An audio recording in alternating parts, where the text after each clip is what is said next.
Vamos agora ao cenário internacional, porque Donald Trump usou as redes sociais nesta terça-feira para incitar os protestos no Irã contra o regime e também a ocupação de instituições do país por parte da população, afirmando que a ajuda está a caminho.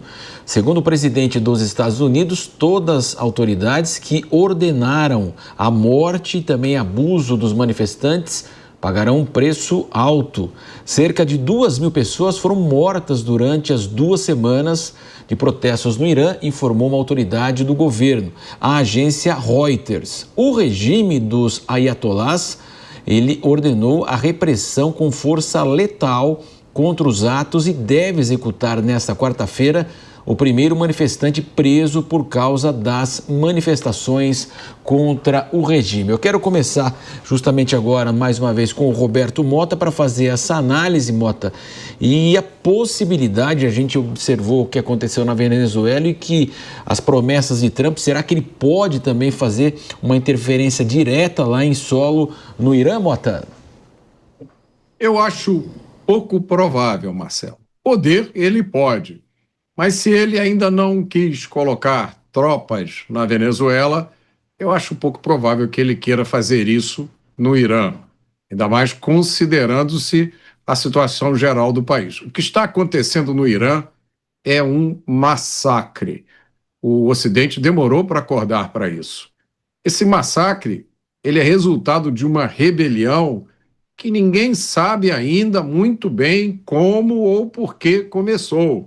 Dizem que foi por causa do custo de vida, mas o fato é que a rebelião começou de repente, sem aviso prévio, e há várias versões sobre o que teria causado essa rebelião. O fato é que o Irã é dominado por uma teocracia, é um regime ditatorial. O Irã não é o único país submetido a uma ditadura. E a tentação de justificar ditaduras para alguns políticos é enorme, né? Em alguns casos a desculpa é religião, em outros a desculpa é a proteção da democracia. E é uma coisa incrível, mas é isso mesmo. Existem pessoas que acham que para proteger a democracia você precisa destruir as instituições democráticas. Diego Tavares, nós tivemos nesse episódio dos Estados Unidos contra a Venezuela, né, toda a repercussão mundial em relação ao direito internacional, à soberania do país. Estamos acompanhando agora também toda essa situação extremamente delicada que envolve o Irã. Até que ponto, então, um mecanismo, o que pode ser feito para uma ação que possa preservar a população ou fica a cargo da soberania e a gente observar cada vez mais esse recrudescimento da violência, mortes, o que pode ser feito? Marcelo Matos, não dá para falar em soberania de um povo quando você tem um governo violador de direitos humanos, flagrantemente violador de direitos humanos, assassinando 2.000 pessoas nas ruas. Quando tem um governo reprimindo de forma tão violenta, com a utilização de munição letal, manifestações populares. Então, a saída para o povo iraniano ou é deixar o país ou é contar, como contaram os venezuelanos, mais ou menos, né, porque o regime chavista segue muito ativo no país, contar com o apoio externo. Eu imagino que muitos iranianos estão torcendo, estão orando, conforme as suas religiões, para que vejam um caça B-12 nos céus do país, para que vejam, de fato, o apoio dos norte-americanos, se é que estão sabendo que os norte-americanos têm uma certa disposição em ajudá-los, porque o governo está cortando a internet e a energia elétrica no país, tanto para que as manifestações que estão ocorrendo não se organizem, porque essas manifestações foram majoritariamente organizadas em ambiente virtual, e também para que o resto do mundo não receba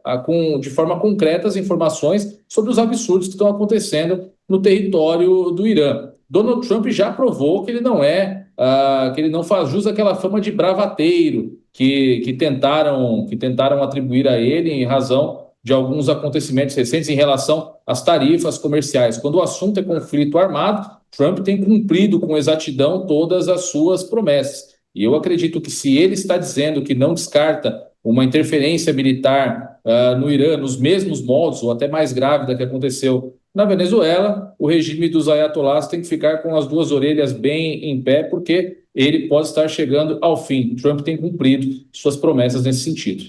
Agora, Henrique Kriegner, quando nós tivemos ação lá na Venezuela, houve uma rápida reação, Conselho de Segurança, reunião lá em Nova York, e a gente observa que tem, ao que parece aí, o cenário internacional, então, muita gente não está fingindo que nada está acontecendo lá no Irã e não tem uma mesma mobilização, e até o papel da ONU cada vez mais questionado mesmo. Exato, Matos. Olha, eu vou dizer que goste ou não goste, mas é inegável o fato de que o Trump tem agitado a comunidade internacional e feito muita gente que andava parado começar a trabalhar, acelerar o passo. Vou trazer aqui para a mesa dizendo que, por exemplo, esse acordo União Europeia e Mercosul muito provavelmente não sairia do papel depois de 25 anos de negociação, permaneceria mais um tempinho aí em negociação se não fossem as tarifas e os riscos até que o próprio presidente Trump e as suas políticas de comércio exterior impuseram para o cenário internacional. Não teria reunião de emergência sobre Venezuela, que é um regime sanguinário, que tem feito com que milhões de venezuelanos digam adeus à sua terra para poder buscar a vida, às vezes até de forma ilegal, em outros países, um regime que submeteu tantas pessoas à fome. Não se viu reunião de emergência na ONU para combater a fome, reunião de emergência na ONU para combater os abusos da Venezuela e, como você disse também, para combater os abusos do regime iraniano. Eu acho interessante, eu queria perguntar para esses, como o Mota falou, que defendem, né, o regime dos ayatolás lá no Irã, queria perguntar para eles o que eles acham, se eles acham que é ok pessoas serem assassinadas em praça pública por simplesmente expressarem uma opinião contrária. Se eles acham ok, por exemplo, pessoas que se declaram homossexuais no Irã serem mortos por enforcamento em gruas. Pessoas que cometem o crime enfim, que vão contra os regimes ali de costumes dos entendimentos dos ayatolás, não vou nem dizer contra a fé muçulmana, porque os ayatolás vão além, né, dos seus mandamentos, essas pessoas também serem condenadas à morte ou condenadas a penas que violam os direitos humanos. Eu queria ouvir esses pensadores, especialmente da esquerda, que defendem que o regime dos ayatolás permaneça no lugar. Não faz sentido nenhum com o argumento que eles querem trazer aqui, com as pautas que eles dizem defender tanto, a questão do protagonismo feminino, da liderança, do empoderamento das mulheres. Que empoderamento existe no Irã? Está na hora da comunidade internacional, especialmente essas ONGs internacionais, os organismos internacionais também, colocarem a mão na consciência e dizerem chega ao regime dos ayatolás no Irã. Ninguém está pedindo para que o Irã se torne um território tutelado pelos Estados Unidos, mas se tem alguém no mundo que pode fazer alguma coisa para pôr um fim, assim como começou a ser feito na Venezuela, que faça e faça com urgência. E aqui no Brasil também um silêncio, né, Mota? Total. A hipocrisia é mundial, porque o regime do Irã comete essas barbaridades há muito tempo e fica todo mundo calado. O Irã é membro do Conselho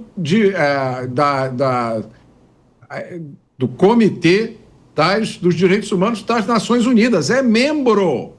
Como é que o Irã é aceito nas Nações Unidas?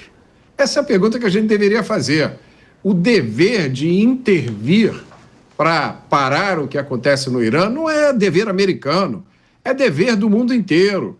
Em nenhum lugar isso mostra uma hipocrisia maior do que em relação à esquerda. A esquerda que vive dizendo que é defensora das mulheres, que é defensora das minorias, não abre a boca para falar do Irã.